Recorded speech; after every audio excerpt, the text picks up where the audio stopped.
kind of introduce ourselves in terms of how our experience with Power Platform generally, and then we can take it off from there. So Edison is my name. I'm currently working here in Ontario as a Power Platform engineer, and I've been doing this right from Nigeria and then here in Canada. And I started just as using Power BI, basically as how most people here are doing, right? But then I had to, due to demand. If you look at how things are evolving, you would know the kind of tools you need to pick up. Some of the people I started with working with Power BI then are still maybe in the data side of the whole thing. But then I chose this path, and I think it's something that even if you are not interested in, is a skill that is required. Because now somebody was saying recently that this is the Power Platform is going to is going to be the next layer. It's going to be the new what's it called, 365, Office 365, right? Remember when maybe say 10 years ago, 15 years ago, people will tell you, oh, know how to use Excel, know how to use Word, and because it's like a requirement now, get any kind of job, office related job that you want. Now they are predicting that in the next maybe few years, Power Platform skills will be like in that same shape and form, because it's like where the whole thing is going to. And Power Platform, it's easy to learn. The only difficulty in Power Platform is show up every day and try. So what would I say is a low code platform, and the best way to learn it is to do. You can learn the theory, but I'm very certain that theory will not help you. So the best way to manage the situation and make sure that whatever you are learning theoretically, it's kind of embedded permanently in your head, is to try that thing. So that's basically where we are going to head to. But first of all, I'll use a couple of our lessons to maybe do the foundation for us, so that we can understand why things are the way they are when we start doing the practical.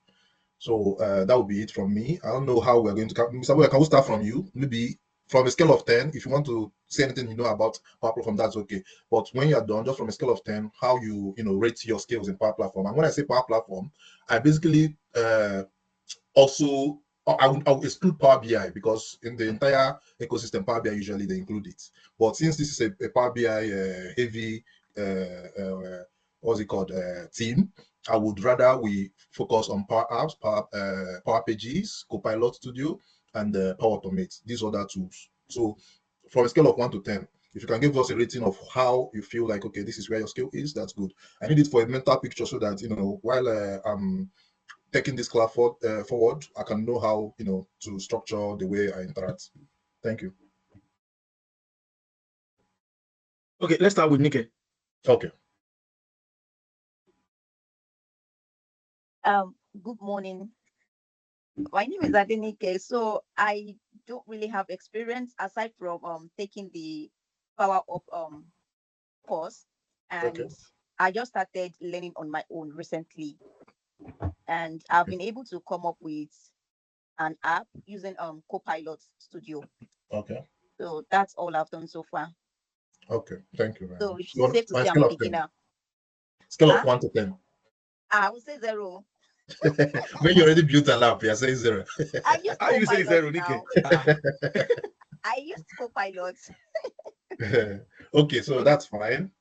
So one thing I need to add to what she's saying also, it's very important. So she understood the reason why, what she stresses, she used Copilot. So due to the, recent AI whole thing happening, it makes job easier. A lot of things, just, give a few keywords and everything.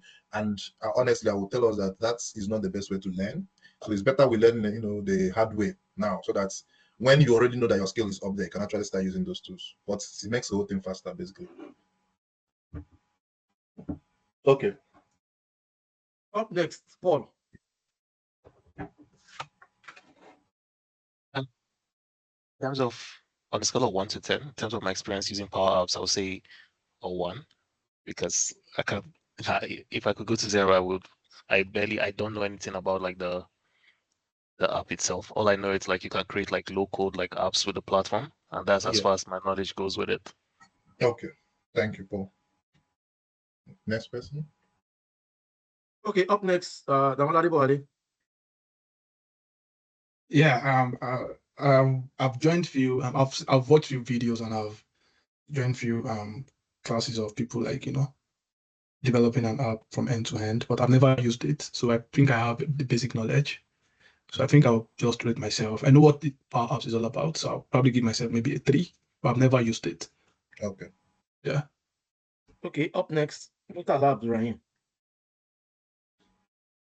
Okay, as for me, I don't know if there's any other use apart from creating apps. So the only thing I've used Power Apps for is mainly to create apps. I think I've been using it for the last like 6 months. So I'll rate myself like 6. So what have you used it for? Mostly to create apps. I mean, after like creating Power BI, I mean, publishing to the service, then creating apps. Okay. Okay. So I don't know if there's any other use, I mean, apart from that. Yeah, So- it's just an Okay, I integration think with the one Power he's BI. referring to is Power BI apps. Yeah, that's what I'm saying. It's just like you have it also in Teams. You have it for Power BI. It's just an integration with Power BI, but it's a good experience. That okay, you know that can be used for that. So later maybe while we start, you will not understand what other things that it can be used for. Okay. Oh, sorry to thank draw you. us back. Mm. Mr. Gwenga, sorry, Power Apps. Mm. Is it the app, Power BI app embedded in Power BI services? It's different. It's different. It's not the Okay. same. That means that I mean, I Monitor kind of that means confused I me was now saying when you. something wrong. I was referring to Power Apps that we have on the Power BI service. Aha. So So you know what I'm trying to That's say a lot here of is confusion that Amola. you can it's just like if you're using SharePoint now, you can actually create an app. So all those things are Okay. local tools. What I'm agreeing with you is that it's basically the same thing. It's like the same thing. Only thing Okay. is that now you have more features, you have more tools to work with. So Okay. what you use is not like the main Power Apps. Okay. But I will say that maybe when they are creating it, they have the same idea. So it's not like you are very far away from what we are talking about. But it's not Okay. the same thing. Then I don't need to say 6. I would say maybe 1 Okay. thereabout. 1, 2 thereabout. Okay then. Okay, thank you. All Up right. next, Mr. Diron, okay? Okay. You graduate. I did the Power Ops program. Yeah. So I did the final the challenge. Mhm. Yes, Power Automate. Before I undertook the program, I was already using Power Automate to automate little stuff process Okay. at work.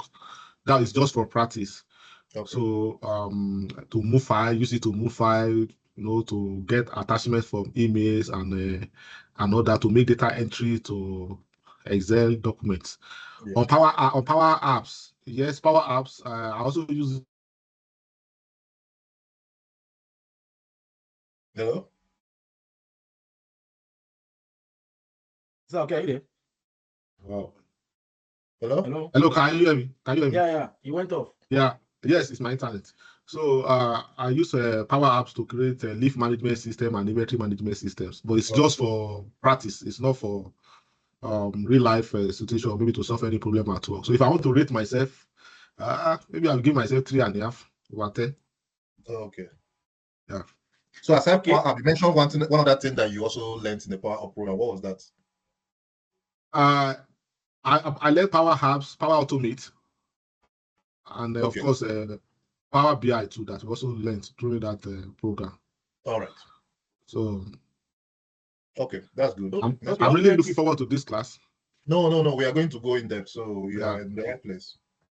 Okay, up next we have Mr. Olatunji Bejide. Yeah, hello everyone. Aside from using Power BI, the service, I don't think I have any other idea than creating the app, the Power BI service, and publishing it. Okay. Yeah, that's all right. So rating, your rating will be what? so rating, maybe I'll say 1. Okay. Right. All right. Thank you. Up next, Mr. Okezie. Hi everyone. I have not used Power App before. I know more of Power BI. I've used Power BI in some project I did, but Power App no. So I would say 1 over 10. Okay. Okay, up next, Gwenga Adeyemo. Okay, my first encounter to Power Apps and Automate was at the Power Up program that I took last year. Although I didn't complete the program, I'm not a graduate like Mr. Okay. So, but the content of the content for Dataverse really gave me a very simple understanding of Dataverse. Mm. And I also did a little bit of practice. I have some knowledge of how to create Dataverse tables, how to create model-driven app. I would say that the only part that was a little complex for me was the Canvas app because it was more advanced. Yeah. That content was not for beginners at all because there was a lot of stuff around patching and all Yeah. those things. Yeah, it was very complex. So I didn't really get that. Although I'm doing some personal, I'm doing some personal effort anyway to know Canvas app because that's the only part that I'm always scared of. So Um, if aside what about what's it called, Copilot? okay, so Copilot, you mean Copilot Studio, right? Yes, Copilot Studio. I've not used Copilot Studio before, but I saw the demo Mm. that Ubom did when we had the Power Platform Bootcamp. Okay. And that was my first time I saw it in demo. Mm. So Yeah. I think I just started a trial for Copilot for this section that we're going to have. It's usually 1 month.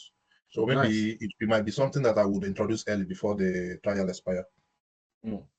So because I didn't hear anybody mentioning, that's basically what I'm asking. Okay. Yeah, that content for the Power program does not have anything in Copilot Studio. Yeah, that's the funny thing because it's actually called Power Virtual Agents. They changed the name recently. To But I think if you complete the program, there are some extras. Yeah, that has Copilot Studio and some other things. Yeah. So basically, all these things are not that difficult. If you look at it once, you understand it. Once you have, once you understand Power Apps and you understand Power Automate, then you understand the data structure, Dataverse, and the rest. If you look at maybe new tools that is within the ecosystem, you won't have a problem, right? For example, Power Pages. I wasn't expecting anybody to mention Power Pages, but Power Pages is part of the things we might also look at. It's not like we're going to look at it extensively, but we need to understand why it is necessary. The same thing as Copilot as well. So what I'm trying to achieve with this class is not to just talk about Power Apps. I want to talk about Power Platform. That's why I started, because it's usually very confusing. Each time somebody wants to talk about Power App, they just say Power App. But if you talk about Power App, you're talking about one single unit of the entire thing. But when you talk about Power Platform, it's basically you talking about everything that is within the Power Apps, because Power App cannot function on its own. It functions using Power Automate, and if you want to also bring in AI, you can now use Power Copilot basically. And now if you want to now go to advanced stage, you can go into Power Pages as well. So while we are discussing, if anybody have question, just feel free to ask anytime, because I think all of us here are one, right? They're outside, we in house. And I'll just try. I have 2 screens, so I might be looking up. It doesn't mean that I'm not in the class. It's just like I want to share my screen so that while I'm discussing, you guys can understand me. So somebody's asking what is the correct word to say. So I'll explain that visually now. So let me see if I can. Am I able to share screen? Yes, I'm able. Yes, you can. Anybody can share screen. Yeah, I've seen that.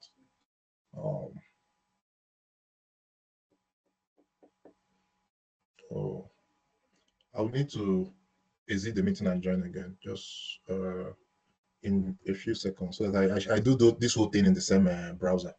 Okay, it won't take a minute.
Okay, can you guys hear me? Yes, you can share now. Okay.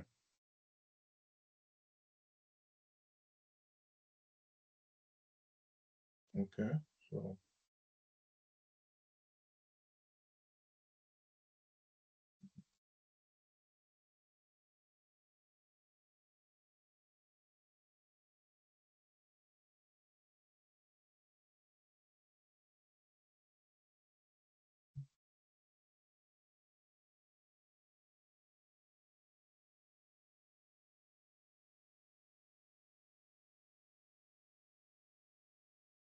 let me know if you can see my screen. Clear. Yeah, we can. Okay. So something on my screen now is basically the developer accounts. So it's best I start from there so that you guys will understand what I'm saying. So this thing I've set it up for a very long time, so I don't know how the setup works. I think Venga is saying that once you finish the Power Platform Power Up program, that you'll be able to have access to create this. So Microsoft allows developers to have something like this. It's just a setup for you to learn and be able to try things out. So you don't commercialize it. That's just one of the policies, and then you build it at a specified time. If you don't work on it or do something on it, they take it out because basically they are holding some of your data. You understand? And they are creating space within their own database to store your data. So if you're not using it for some time, they will just take it back. That's the thing I have to mention, because some people just create it and they don't just work on it again and then they leave it. So now, when we go deep into Power Platform, you understand the use of environment. Environment is very, very important. In fact, big corporations don't play with environment.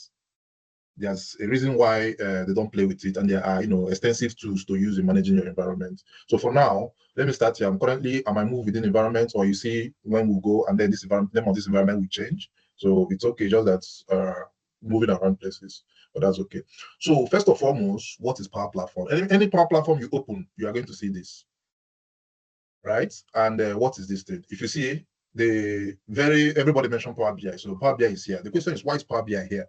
Power BI is here because it's part of Power Platform. But people don't regard Power BI as Power Platform because it's heavily on what's it called? Analytics, and it's almost as if they built it outside the system. So Power BI is also regarded as being part of Power Platform, and it's also regarded as not being part of Power Platform. It's like as if you say one leg there inside, one leg that side, something like that.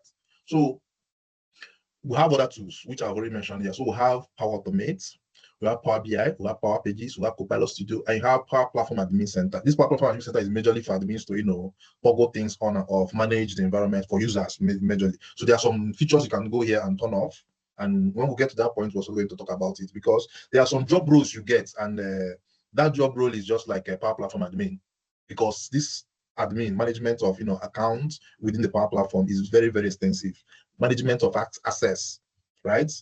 And the security groups, all of those things. It's very, very important. So I will also go into those details with time. But for now, one thing is missing here, and the thing that's missing here is Power Apps. And why is it missing? Is because we are currently in Power Apps. So if you go over to say maybe, if you go over to this is Power Automate, if you click it, you're not going to see Power Apps, and you won't see Power Automate again. So it's basically 6 of them. But if you're in any one, you will not see that particular one that you're currently on.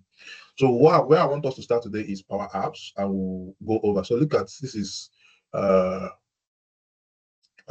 Copilot Studio looks. It's just like a chatbot, but then you can walk and you have your way around it. So when we get here, we'll still talk about this one. This is how, what's it called, looks. Power Automate, and we're also going to talk about this. Then Power Pages.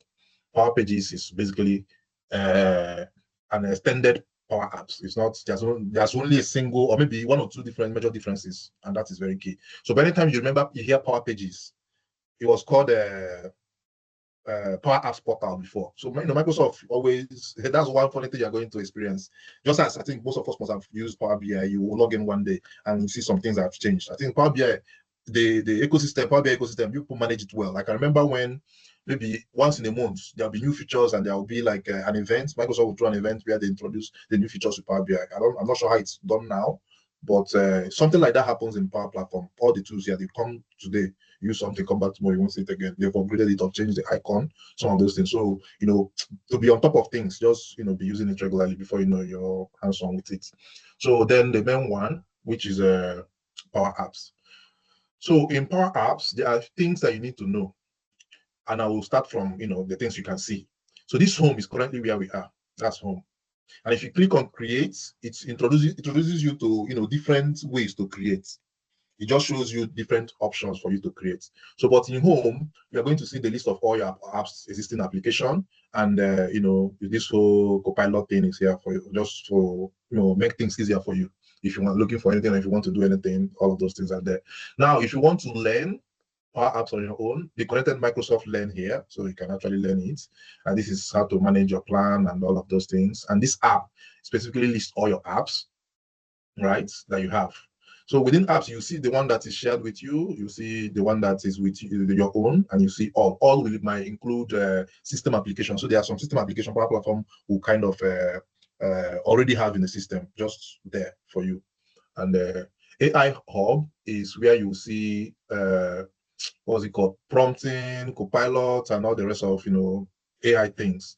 Basically, this thing you can use it within Power Apps. You can also use it within Power Automate, and we can also get to this point. Those are things that instead of you to use your hand to do them, you can just assign it to AI by creating a prompt, or you create an AI model, and it will be able to do that for you. Sorry, I'm currently not. I'm not sure if there's any question. So once in a while, I'll toggle to the screen to look at the charts. So yes, this is the website to sign in if you need. So I'm not sure you want to create something. So now you have tables, and this is where the things start getting a little bit confusing. What is tables? First of foremost, Power Apps is different from all the whole what's it called, low code, no code platform, because Microsoft was able to set up a connecting data, what's it called again? Like a backbone. I will say a connecting data backbone, which is Dataverse. Why? With Dataverse, you can actually have anything within these tools, and it feeds into the same database. So you see it as example, for example, now all of these applications I mentioned, you are going to create different things on them. Imagine they don't have the same source. So that's a problem, and that's why you have tables. So tables here is basically Dataverse. So every one of these things that I'm pointing to will have access to Dataverse. So if you have data within Dataverse and you want to connect it, it's seamless connection, very, very easy to connect. So that's one of the things that makes Power Platform stand out differently. Then you have flows. So even within Power Apps, you can create Power Automate flows, right? So some of those flows that you create within your app, right? This is basically where you find them. And then I talked about what's it called? I talked about environments. So those environments is a thing that we are going to see also, and you find them mostly maybe when you are trying to go into solutions. And what are solutions? So why I liken environment to solutions is because solutions and environment basically does similar things. They're not the same thing. But don't confuse it. They're not the same thing. Why? Is because if you want to create an app now, you can jump in straight and create an app. In fact, that's how we are going to start. Whenever we are starting our app, we are going to jump in straight and create our app. But in the end, that is not the best way to create an app. Why? An app, like I mentioned, might come with a Power Automate flow. It might come with a Copilot. It might come with some prompts. It might come with web resources, email templates, a lot of things to create an entire solution. Right? That solution now is like an envelope where you add all of those things. You understand? For example, look at this HR onboarding. If you click on HR onboarding, it's like an envelope. It opens, and you're going to see everything that has been created within this HR onboarding. You see here, you can create an agent, you can create an app, you can create cards. And I also talk about cards. That's one funny thing that Microsoft does. Cards, like somebody mentioned here before, Power BI, what's it called?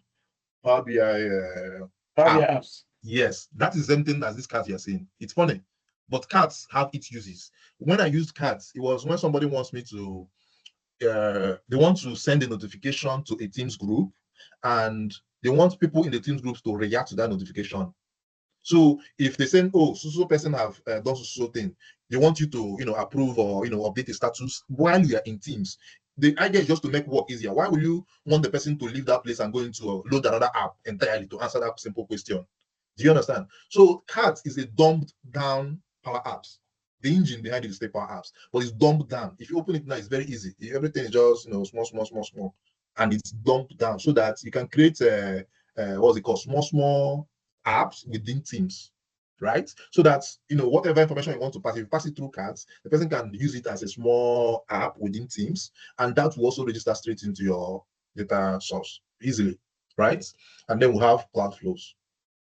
Now, Okay, somebody has a question. Somebody is okay, please, if you have question, just throw it straight up. Yeah, Because so can you play a scenario on where we can use our power cards? I mean, the card, just like run a quick. so let me give you an example.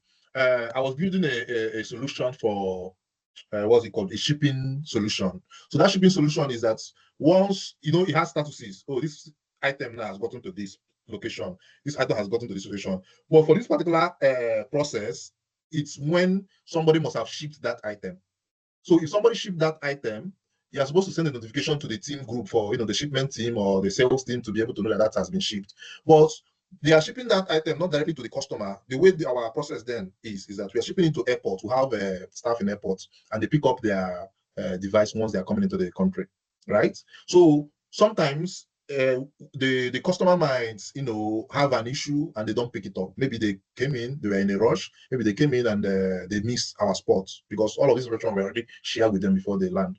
So, but for any reason, if they miss it and they don't pick it, we have a solution that runs every 24 hours. So once you say you shipped something to an airport, to the airport for pickup, and after 24 hours it was not picked up, there's a solution there's a what's it called, that runs within Dataverse. We'll go into putting workflows in Dataverse, so that if it looks at the entire what's it called, field, and that field is empty within a specified time, so a workflow runs to make sure that it updates whatever you want it to update. So in this scenario, what we did was that after 24 hours, if so column it was not turned to picked up, that workflow runs. So when that workflow runs, the eventual output of that workflow is to send the card into the Teams group that so person have not picked up it will grab the name from Dataverse, grab all the details, their passport number, everything, and put it in a small cards. Just think of cards like a business card with very few header, and that's exactly how it is. So you pick all of those things and drop it in Teams. So it's not just dropping it in Teams, but it's also providing a response, because what they want to do, the decision have to be made by the senior management or maybe the managers of those teams to either return the device to head office or to send it to the customer's house address. So how do they make that decision? They have to speak to the customer. Oh, you didn't pick up your device, so what was the reason? If they find out whatever reason it is, they will not make that decision. So you see that decision is not supposed to be made automatically by anybody. It's supposed to be made by whoever is going to make the call.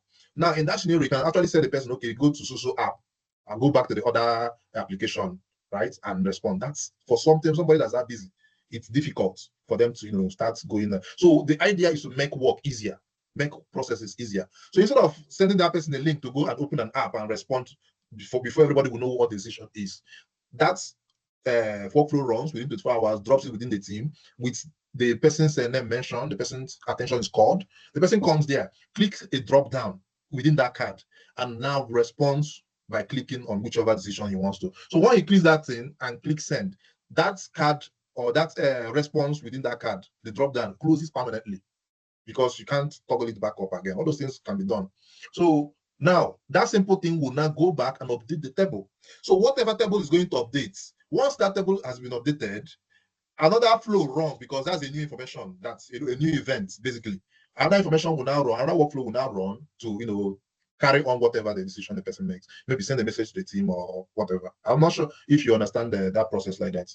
Yeah, perfectly. Thank you. Yes. Yeah. So that's like a way you can use cards. So that same thing is the same thing with Power BI. I'm very certain. I'm not sure if you used it, but I'm sure. So Microsoft does this whole thing where they can, miniaturize a product so that it can be used in some other way. So now you have your workspace, you have your table. Process is if you data workspace, just basically if you want to share something, and you have tables. Now, why is tables within solution? Now, I was also trying to mention this because it's very key. I didn't learn like this, and there's a reason I want, if I'm teaching somebody or showing somebody how to use Power Platform, I start this way. It would have been easier for me if I started this way. How did I start? I just started by building raw application, just as how everybody starts. But that I can assure you that's not the best way to start. If you don't understand, how these whole things interact with each other, you'll be seeing these things as big name, because look at the name we are calling, power this, power that. You would think is too big, but actually it's not. It's just they're using fancy words, and then once you use it, you understand. And another thing I need to tell you is that if you're you are trying to go on a journey to learn these things, Now, the truth is that it is low code. If you want to just use it, just as I'm not sure who mentioned that they use it. I think Damola or Duran, that used that finished the whole program and have built some things. You can actually stop there or even use it to start solving problems within your workspace. You can stop there. But if you want to progress career-wise, that no code will disappear. You understand? Because eventually you will code. You understand? But don't let that, scare you. Whatever kind of code you can easily, in fact, it's easier now to do a lot of things. There was time that coding was very, very difficult, because that time if you have a question, you start going through Google, going through Stack Overflow, going through Microsoft Power Platform community to see if there's anybody that have the same kind of problem you're facing. That was how difficult it was then. Now, I think AI has made things easier. You can easily, if you have quality, ask AI, what am I dealing with? Even if it doesn't have the answer, it can give you reference to whatever keywords you're using. Just, you need to know how to use it smartly. Maybe give you videos or links that you can further research. And that's one thing that I have to mention. See, while working with Power Platform, you will definitely come across a lot of problems. Plenty problems. But I can assure you, there's no problem you are having now that another person have not had. So what I do is that I do a lot of YouTube. I do lots of Power Platform community. If you go to Power Platform community, go log in, and then you type in whatever keyword you're looking for, you're going to see options of people who have had the same issue you're having. So that makes things very, very easy. Or you can also use ChatGPT just to get an insight. In fact, I use ChatGPT mostly when I'm starting to work. Why? Because I'll know what is possible and how best to know what is difficult and know how best to approach it, right?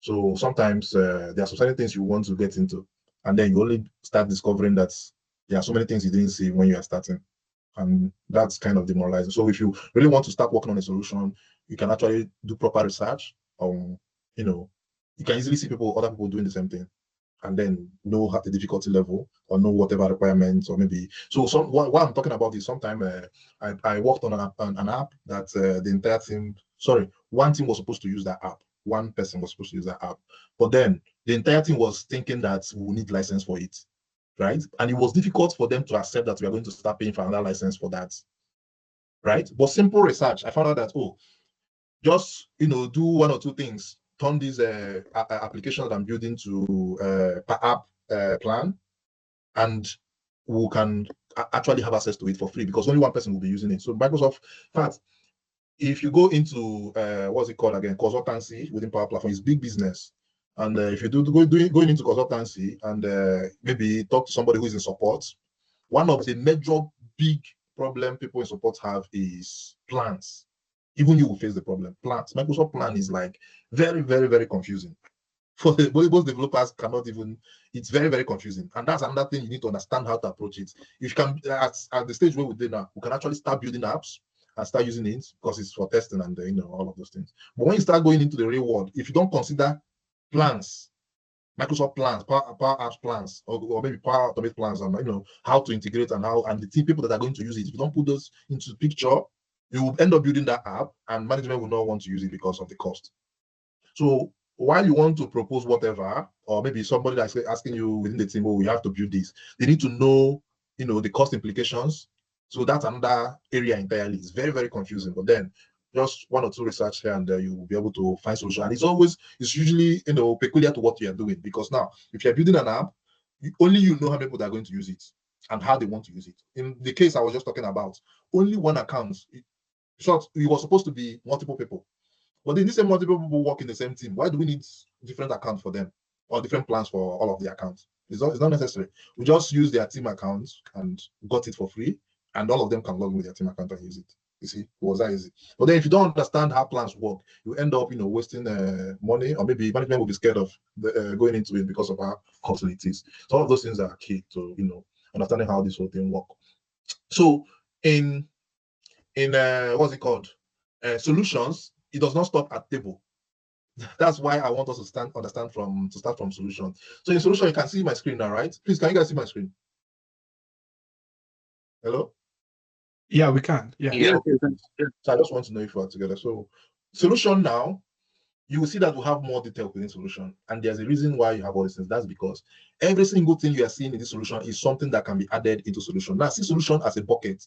Actually, the real life application I gave, where we're trying to build a shipping solution. So that shipping solution it has a lot of things in it. I built a card in that shipping solution. I built a Power App in that shipping solution.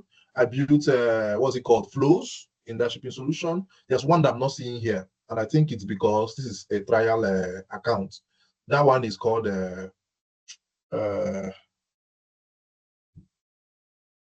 what's it called again? Something page, custom page.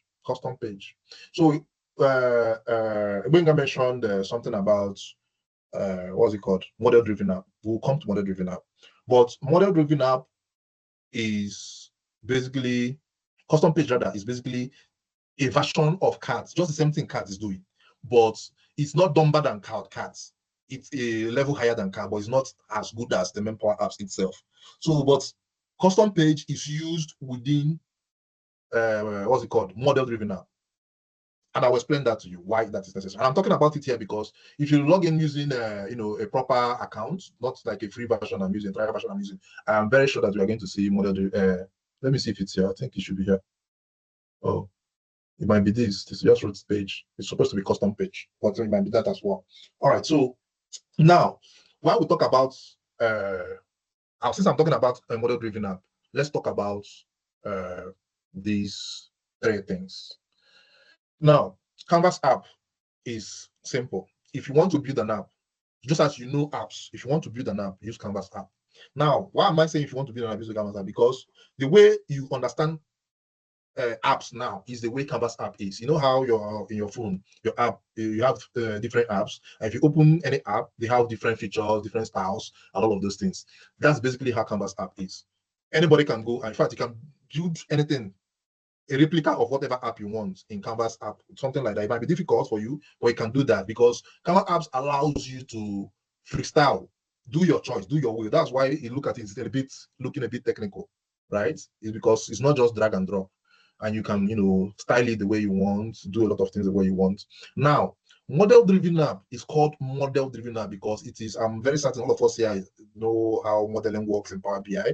It's the same thing. So the model you have with from your data source, which is Dataverse, you want to use that model to build an app. You see the difference between Canvas is that you can decide to use anything to build Canvas app. You can use what's it called? You can use Excel. You can use SharePoint. You can use Dataverse. You can even use SQL Server. Anything you want. That is just freestyle. Right? That's what Canvas app is. Just whenever you hear Canvas app, have freestyle in your head. That solves the problem for you. You can do whatever you want, with certain level of restriction because again, it's a low-code platform, so it's not like you can do everything you want. But then within the context of Power Platform, Canvas app gives you the most freedom, right? Well, once we are talking app, Canvas app gives you the most freedom. But model-driven app does not give you that much freedom. Why? It's just to solve a business problem. Model-driven app is focused on business processes. Just as I'm giving you the shipment solution that we are working. Remember, shipping is supposed to go from one stage to another. Let's even talk about regular business processes from what's it called? Production to sales, right? You want to manage a sales, process.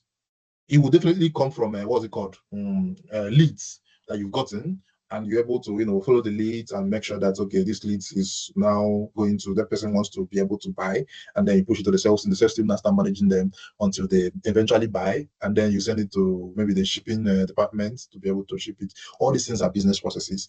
So where is the best way to strictly follow business processes? That's So Ramona has a question. Okay, please. Yeah, sorry, I'm cutting you off. Sorry. Just trying to understand what you're saying. So all these processes has to be driven has to have a trigger, like driven with data, right? There has to be data behind them. Because when we talk about business processes, it could come, it depends on the environment we have. When business analysts are talking about business processes, they could talk about it from the perspective of saying, just like you said now. But when someone like a data analyst or a business intelligence analyst, when we're talking about most of the things we do are driven by data. Okay. Right. So what you're explaining now, is it data driven? Or just so you explain how you understand it, then I can take it off from there. So how I understand what? The business process in your own view. Okay, business process is when it's just has to do with how processes are being have been done within an environment, you know, Mhm. coming from like let me give you an example of maybe a call center. You know, a Okay. process could start with, you know, clients calling in, an agent picking up the call and documenting whatever complaint they have, and maybe sending it to the technician or sending it to whatever department they want to send it to take it up from there. That's a business process. Thank you. It's the same thing. The only thing you need to now understand it in the context, visualize it in the context of you want to see it happen. As a developer, you need to visualize things. So you are looking at it as a data point. Oh, this person works on this person works on this person works on this. Now, the same thing, hold it in one side of your mind and then visualize those things in. What if I want to put all of these processes in an app and enforce it? Enforce it is that you don't want anybody to go out of what they are supposed to do. You don't want this person to go and do this other person's work. How best do you want to do that? You understand what I'm trying to say? Yeah. So that is what model-driven app does. You can't achieve that in Canvas because Canvas is freestyle. Okay. But model-driven app is for you to define what with your data, define what your processes is, and then once you define it, that's basically when you're building the app. It's just simple. It just takes your data structure and replicates it. Then you can now start adding things and moving things around. Yeah. But what it basically does is that if somebody is supposed to do something, you can actually configure the app only so that only that person will see it. You can actually configure it that only the entire business unit will go in depth into business unit. Business unit is maybe a certain department. Just see it as a bucket, a security group that is within some department. So imagine that let's say call center people, there's something they need to do, right? And in Canvas app, I can log in from IT and see call center data and everything they are doing. It's not like you cannot enforce some certain things, but you need to write so many codes. Somebody was trying to work on one HR onboarding, and they reached out to me. They were not into Power Apps anything, but due to the person they reached out to me from, I had to help them to do it, and I started from scratch and built that app, onboarding and offboarding. And is it okay if we extend the class maybe for a few minutes? I think we have just 5 minutes. Of course. Okay. Yeah, it's because remember what I told you. Power Apps, you might just say, I can easily come now and start building something, and these parts we are talking about now is the most important part, because if you miss this foundation, if let's say somebody join us after maybe 3 weeks or so, they may still get it, but it may be difficult for them. So that's why I want to take my time to explain some of these details and confusion, clear it, and then we can now proceed. So what was I talking about? Is about you can achieve this same thing that model-driven app does in Canvas, but you're going to write so many code, and then you defeat the purpose of Canvas. Let me explain what Microsoft want to achieve with Canvas with Power Apps. They want to solve business problems in small quantities. That's the basic layman way of explaining what Power Platform does. As you are in your workplace, and there's a lot of business problem everywhere that you want. What can we automate? In fact, there's a tool that you can plug in Power Automate, that you can plug your business processes, and you can find where you can automate. You can find bottlenecks that can be automated. So if you come in and say, look at this tool, what can we use to automate this process, to make it quicker, to make it faster? It could be just simple Power Automate. You might just be Power Automate. You don't need Power Apps. There are so many things. Like, for example, if you want to send that birthday wishes every time, you don't need Power Apps for that. Power Automate can handle it. So just plug your data source, and Power Automate handles that. So each of those tools have, in fact, you can actually combine. One thing I did so that you guys understand the use of these things, so that you understand that these things are not just there for joke. So I plugged in what's it called, a prompt that I created in Copilot into Power Automate, so that each time somebody's birthday is coming up, the flow runs. But once that flow is running, it calls a prompt from Copilot, and it will generate I give it like a distinct birthday wish, so that we don't have the same birthday wish every time. If you know regular birthday wish, it's always the same thing, the add picture and all of that. So what I did was, and it was very difficult to accomplish this, I had like a series of different kind of picture, and we designed it, a lot of them. So run at random. It runs at random and picks anyone, so you won't see that one picture every time. And then the prompt runs. Just look at ChatGPT and ask ChatGPT, just give me random birthday wishes, something like that. But then connect it to Power Automate. So each time the flow runs, it calls ChatGPT. ChatGPT does that. That's what Copilot does. Copilot is basically just ChatGPT. In fact, it's like a collaboration with OpenAI. That's what Microsoft is doing. So when you call that prompt from Copilot, it generates a distinct birthday. So once if somebody's birthday drops, it's not the same thing with the next person. So even if in the same minute, it won't be the same thing. That's a unique way to use these tools. So answering your question, model-driven app, the way you understand business model is the same thing. But then when you want to visualize it, and then you want to build it as a developer and make sure that instead of moving papers and files in a table, you rather want them to do it in a screen. You want them to follow a set directive, and that can be achieved easily with model-driven app. But that is not the only thing that makes model-driven app unique. Model-driven app can only use Dataverse. You will never see anywhere to plug in an external data source in model-driven app. Never. So it uses just what's it called? It uses just Dataverse. But Canvas app, remember, it's just more like freestyle. You can actually use a lot of that. What's it called? You can use a lot of that data source and do a lot of different things as well. So pages.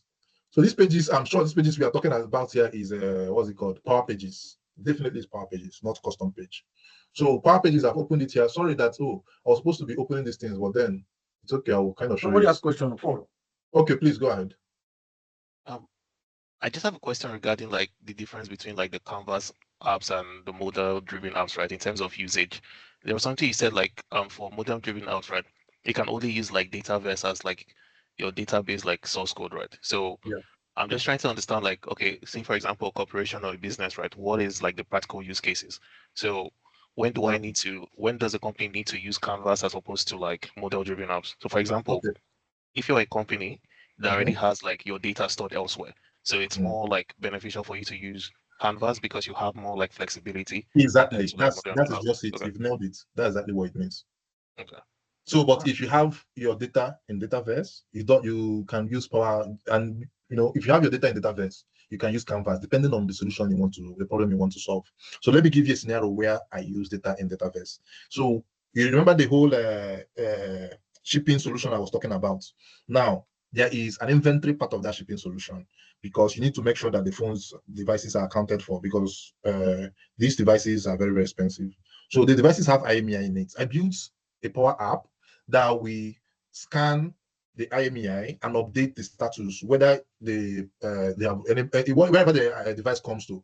If it comes to you, you just bring up your phone, scan, and then be able to. What it does is that immediately you scan that you've received it, it goes into the Dataverse and updates the Dataverse inventory database that this phone has been received by you. You understand?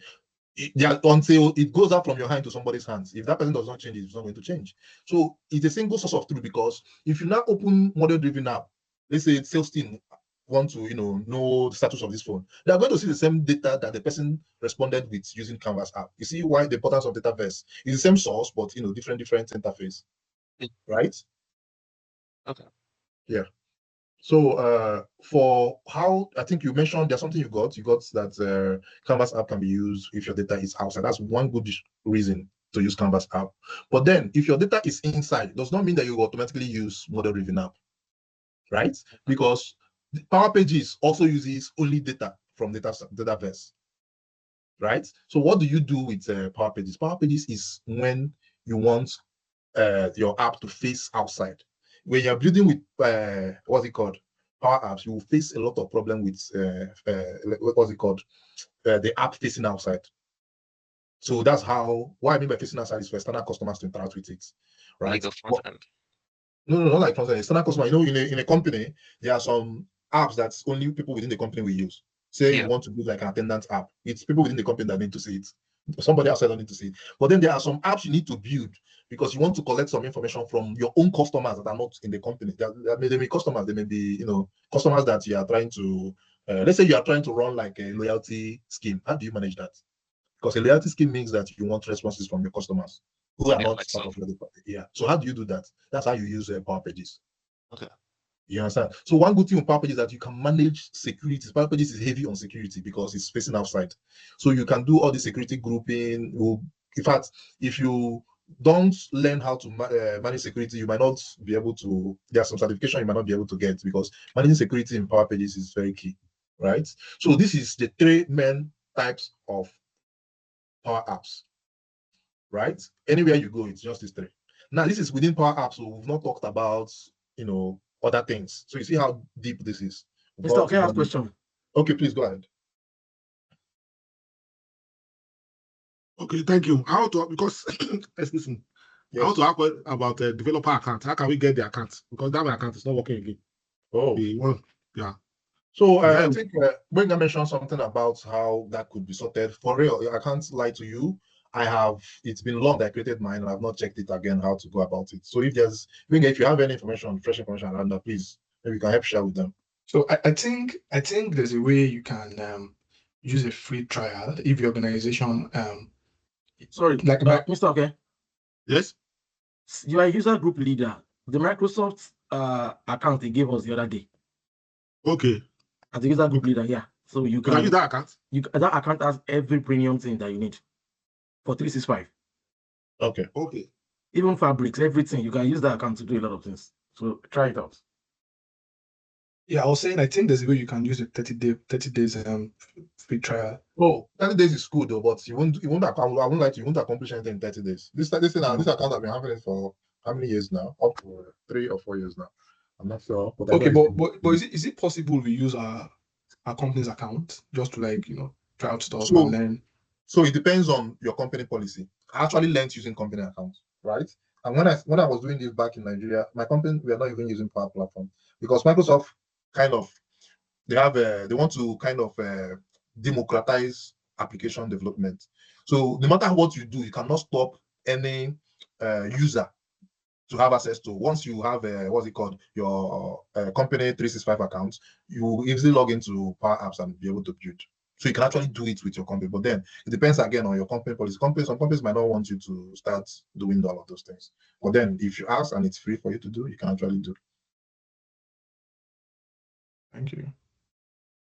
Okay, so how many more minutes do I have, please, Wenger? I think if the participants say you should go ahead, then you can go ahead.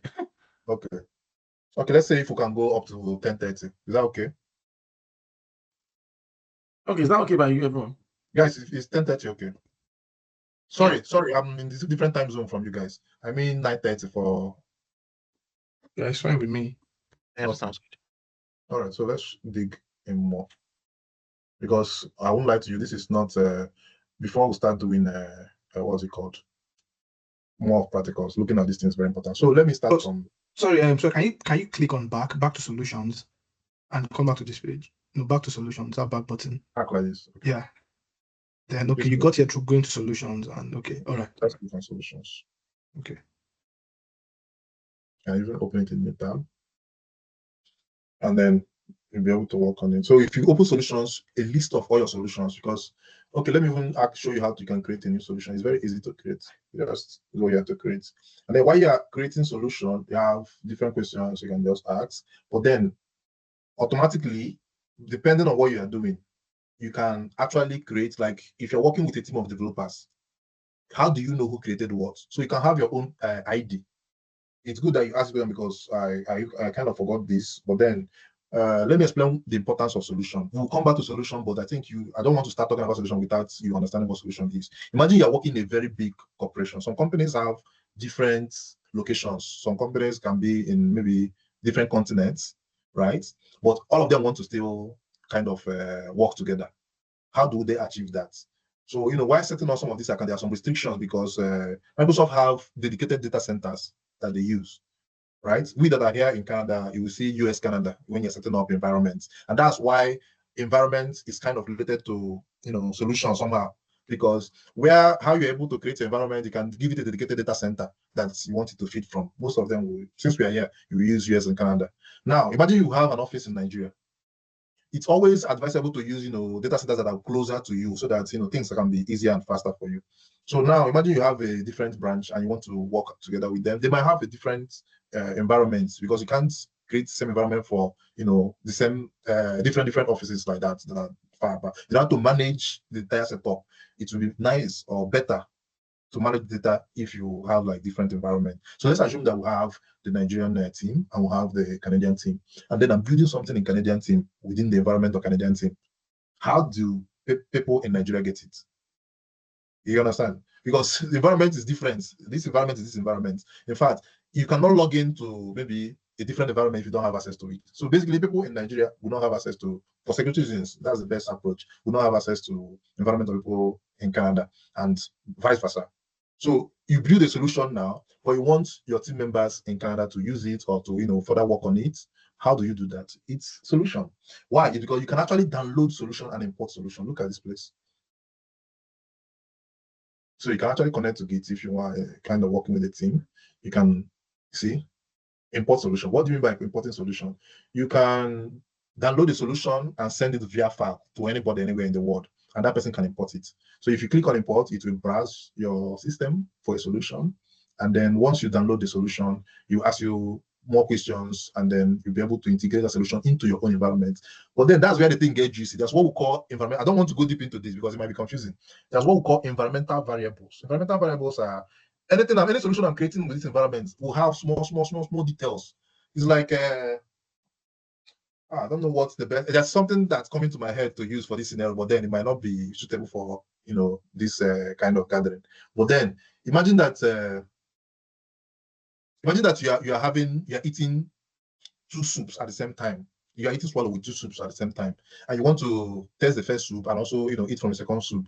Do you think your hand would go into maybe the second soup without traces of the first soup?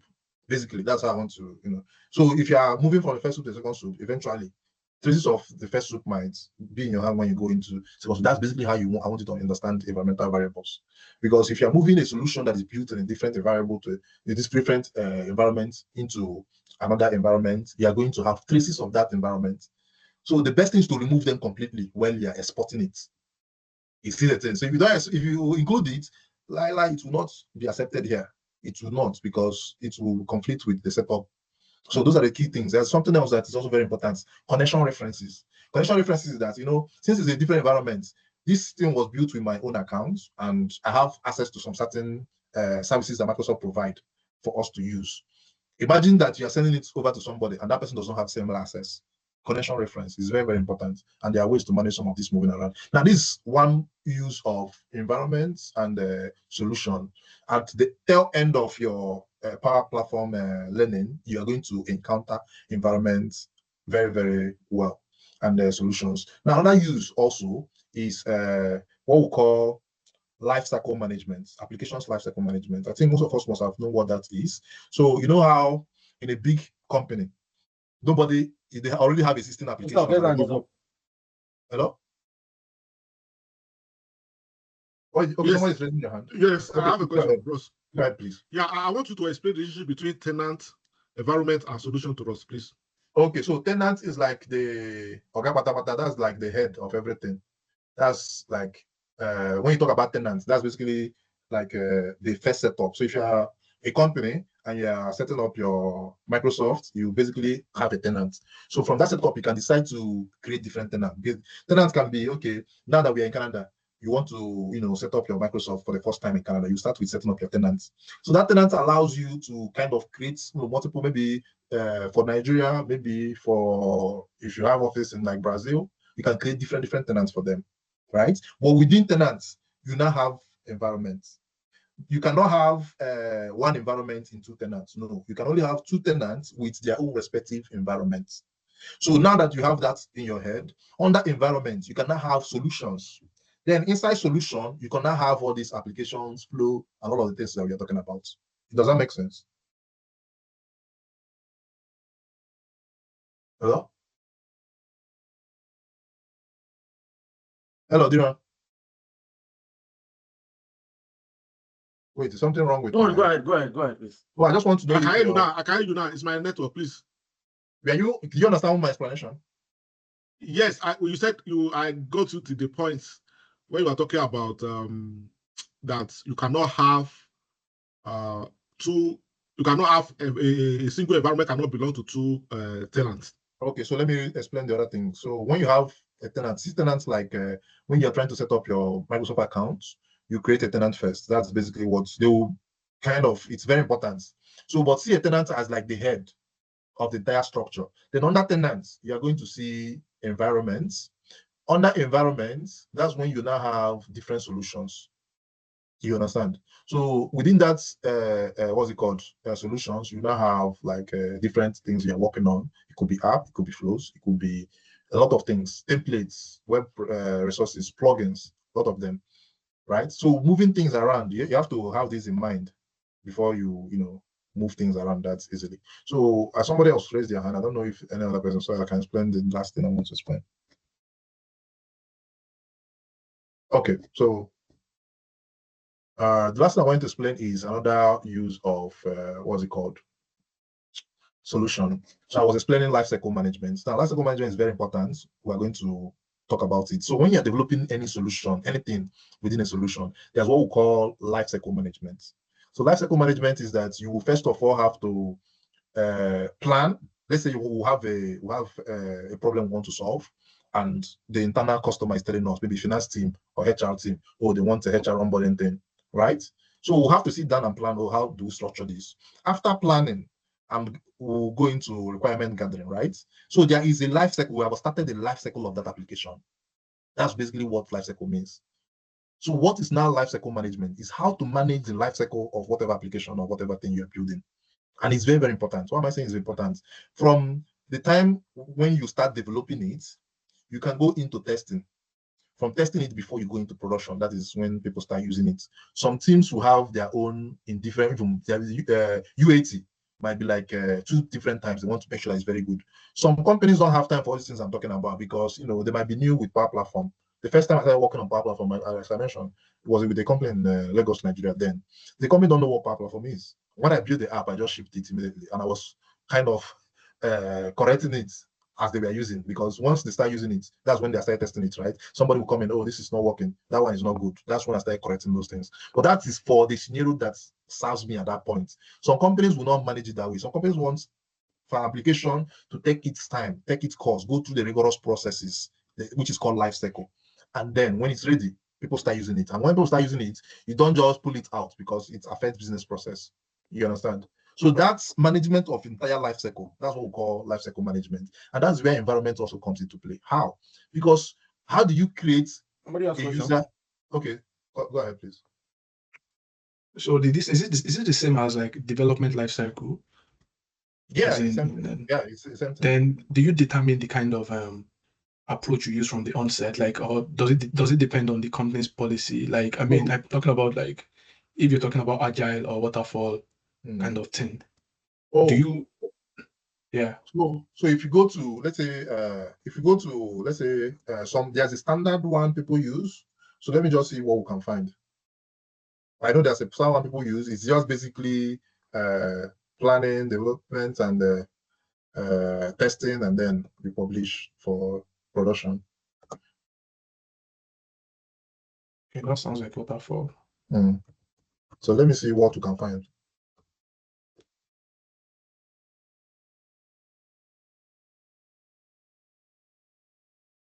So this is good. So you see this is the most basic, but you can see one that's detailed also. Can you see? Yeah. Okay. So you can see another one here too. So a lot of companies will have different policies that will affect each one. So if you go here, for example, see, development. You see build and test. These are subjective basically, but I think you can modify it to what works for you. So look at this one. So you start from develop, you build, you test, you deploy, you release, and then a lot of it. So it's basically, but what okay, now that you have this picture in your head of what we're talking about, how do you move it from development? Because develop and build are the same thing. This is basically what they're trying to say, but then this might be to develop the plan, maybe requirement gathering and the rest of it. But building is the developing process itself. And then testing. So how do you imagine that you are finished building? How do you test it? Are you going to test within the environment you want to build? There are consequences for that. Somebody can come in. A tester is basically the person that's going to use it. Imagine somebody that does not know how their way around coming into your environment and have access. They can basically come and delete something, or maybe do something that you wouldn't even know what happened. You understand? So to avoid those risks, what happens is that you give different environment to different stages, right? So if you create an environment for testing now, and you give access to the users, the internal customers that want to test the app, only them have access to that at that time, because they won't have access to testing every time. So if you want to, you just give access to testing, and you now move the application from this environment to this environment. Okay, See how that you makes solve sense. that problem. Yeah. Now, once they are done, you want to deploy it. You need to move it out of the testing to another environment that everybody in the organization have access to. You cannot achieve this if you don't have multiple environments. That's where, when I started, I was talking about this guy. You remember having environments. That's why it's important. And some of these things, people usually jump it, and then you now start seeing it, and then you'll get confused. So that is that for that. I think we've done a lot today, but I still want us to continue doing more regarding this so that we'll eventually get to where we want to be. So let me just quickly rush through some of the things that I want us to go into. So we're on onboarding. Yeah, so this onboarding, you see that in onboarding, I have one application, right? If I want to create new, maybe anything at all, right? An app. I recently had an interview where somebody was asking me about this. It was funny because nobody who expected anybody to ask you questions around what is within a solution, all of these things. But since it's something you are using, you can easily, picture and talk about them. So we have a lot of them. If you want to now create power, say for example, you want to create an automation. This is very juicy. Why? When you talk about automation, what is automation? We're going to, this is the same way we are going in depth into Power Apps. We'll go in depth into automation, but for the first time, you need to look at what types of automation we have. So by basic definition, what is automation? It's just to make things, automate so that what's it called? The system handles it. Basically, that's what automation is. You don't want any human interaction with it, right? So there are so many things you can automate within Power Platform. So we have Cloudflow, and inside Cloudflow, you have automated, you have instant. We're going to talk about this. You have scheduled. We have custom connector. Custom connector is like you building this Cloudflow.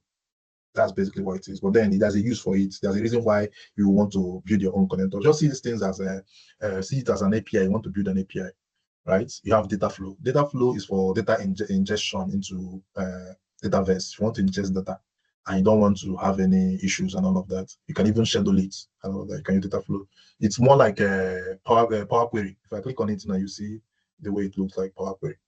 And you have desktop flow. Now, I'm not sure if we are following up with what's happening with ChatGPT. Recently, they released a new feature. I'm not sure if it's recently, maybe 2 months or 3 months ago. That's called Operator. So that feature can actually, if you give it a command, it can actually maybe browse online, maybe buy a plane ticket for you, maybe buy food for you, something like that, right? So that is existing already in a different way in Power Platform as well as desktop flow. So desktop flow is that you can actually go within, all the things we are talking about is in the cloud. If you don't log in to a certain web app address, you won't be able to access it. But desktop flow can actually go into your local storage and pick up a file. You can actually open, web pages and do some things, and you can mirror your movement. Say you have a redundant, this is we're talking about automation. So you have a regular thing that you do every day. Maybe every day you wake up in the morning, you open your legacy application. We have one in the company that we use. We don't have an API for it. It's something that we're using since for their invoicing. Now, how do we take data from that legacy application since there's no API to connect it to Dataverse that we are using? So what do? We use desktop flow. So somebody can just, have, in fact, the desktop is like desktop flow is like a very, very, very big career opportunity. They call it RPA, robotic process automation. I have a team member that is focusing on RPA only. That's what the person does, and it's very, very sweet if you go into it because it's like very limited use. But the only thing is that a lot of people are moving away from it because it only helps to kind of work with people that have legacy application. Legacy application that they don't want to spend money trying to, do any more work on it. They just want to get the data out of it, right? So a lot of people are moving away from that. They are trying to move away from that legacy, but that's a very important skill to have. When you are studying Power Platform, you come across RPA, but they don't treat RPA as a major thing, and because of this reason. But it's important to have. I think it's something I want to do the certification even very soon. Something I've been thinking about doing. But then I've been able to use that, and I think it's very good it's easy. You don't need to. It's just like Power Automate too. But then Power Automates have a Cloudflow. That's the one everybody knows. This one. But then this guy now, look at it, desktop flow. That's what it is. And we can also go there. Desktop Flow, you have a desktop application that you can download. If you download it, I think its subscription is different, so you won't be able to do it here. So if you click on new Desktop Flow, you see install. It will ask you to install. If I click install now, you can install the app into my system, and then you'll be required to set up some things for it to start working. Then you have functions. So function is, I talked about a workflow that I used the other time. When a field changes in Dataverse, a flow runs. So how do you know that a field have changed? It's just like a SharePoint calculated column. And I'm not sure if you know about SharePoint calculated column. If you use SharePoint, you will know about calculated column. You can just put a function within Dataverse, and then it will kind of look for whatever command you are giving it and do whatever thing you want it to do. That's what function does. So there's a calculated column also that does exactly the same thing function is doing, but they are phasing it out. Right? Now, processes. This is one of the most obscure parts of our platform. People rarely come to this place, but it's very, very important. If you want to go into maybe deeper into Power Platform and go into model-driven app, you cannot do model-driven properly without these things. Remember when I was talking about business process flow? These are the things you use to make sure that you define your flow. This is what, okay, if this person click on yes, this is what you want, where you want it to go again. You cannot draw it like as a map or something. Eventually, we might not be able to do all of these things, but then to a certain stage, when we get to a certain stage, it's free for all. People can actually start doing this on their own.